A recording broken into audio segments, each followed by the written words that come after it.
A characteristic that growers really do need to consider is the maturity of the corn. I would recommend guys grow more than one maturity.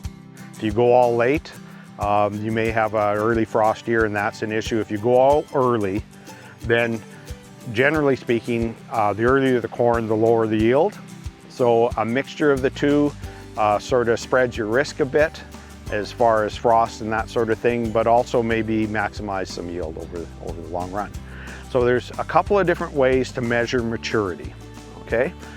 Corn heat units or crop heat units is a number that's generated from a formula, and it considers how much heat each day and each night you have. And different hybrids, the earlier the hybrid, the less heat you need to hit maturity, okay? So corn heat units or crop heat units you can find in any of the guides and any of the recommendations, and that's fine. The other one that's a little harder to explain is relative maturity. Corn growers that have been growing corn for years know the day's corn that they deal with, so they sort of understand if I normally grow a 75-day corn, that they know that fits their farm, okay? The way you get at the relative maturity in the DeKalb lineup is you look at the first two numbers. This is 2136, this is an early hybrid that's been doing well for us. You add 50 to that number, this is a 71-day corn. If you really want sort of a strong or a little stronger explanation of what 71 days means, that's basically from emergence to about pollination. It's just a nice way of ranking maturities using relative maturity. The way you determine how your corn's maturing later in the year is to look at your milk line and hopefully look at a black layer. So here's how we do this. So you break off the cob in half. You'll get two different sides, right? The tip side you can see pretty bright yellow. On the stalk side, you can actually see the embryo. So when you're looking for milk line, this is not the side you want to look at. You need to be looking at the tip side. So when you're looking for a milk line, what happens in this kernel, as it starts maturing, the sugar in the kernel turns to starch. And here you can actually see the milk line, okay? So the bright yellow area above, that's starch. Down below where it looks lighter, that's sugars. It'll continue to move down that kernel until it's done. And when you get to the point where it's physiologically mature, you're not going to be able to harvest yet because it isn't totally dried down, but it is physiologically mature. You'll get a black layer. So this black layer essentially just tells you that it's hit physiological maturity, it's cut itself off from the actual cob. At this point in time, a frost, if it occurs and it's a black layer, you're having no effect on yield or test weights or anything. All that kernel does need to do now is to continue to dry down. And once hopefully you get into the low 20s, mid-teens, that sort of thing, you can run through with the combine and away you go. One of the important characteristics of corn that growers need to consider is the standability of the corn. If the corn breaks off and goes down and you're unable to get at those ears, you have a yield loss essentially.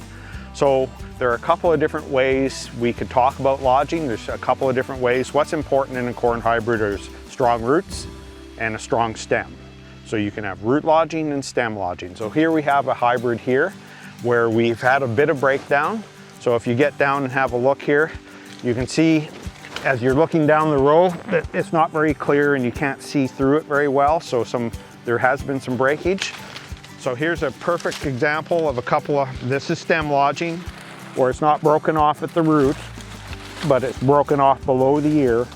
And if these get low enough, the combine's not going to pick it up, okay? Another type of lodging, again, you're concerned about roots, is if the plant breaks off right down at the root, goes down, and you're lost. So root lodging and stem lodging. Another thing growers kind of look at or will consider, it's not as important in a yield sense, is intactness. And that's essentially, as you look across this field, or this variety here, or hybrid in particular, you can see all the tassels are broken off. So not a very intact product. You're not going to have a yield loss because of it.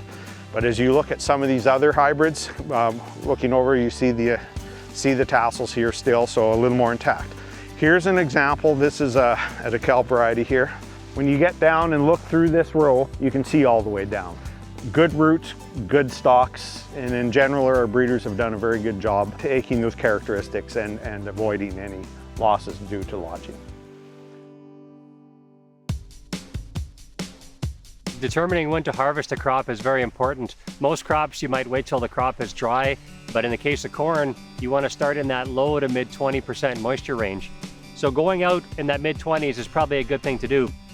So one easy way to do it is to go out and you can actually hand thresh some cobs and just collect them in a bag. So I did this already. I just grabbed the representative area of the field and grabbed a sample, and I have a portable moisture tester that I can use and take to the field with me just to do some quick moisture tests. So in this case, we can run a quick sample through and get an idea where we're at for our moisture. So just no different than any other moisture tester you're going to use in your yard or your shed or your shop. This one's just portable, and I can run a representative sample through probably in 15 minutes or so. So for instance, this moisture meter gives me moisture. It also gives me test weight. Test weight is a good indicator of your hybrid, of what kind of hybrid you've picked or chose for that year.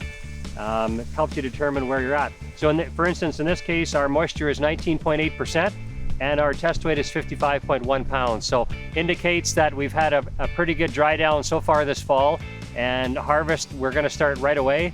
If it was even at that 25% moisture, and considering the weather, I would probably still go out and start harvesting, store it, and then look at drying options from there. But even in this case, should be no problem to store and dry that crop and get it off the market relatively quick.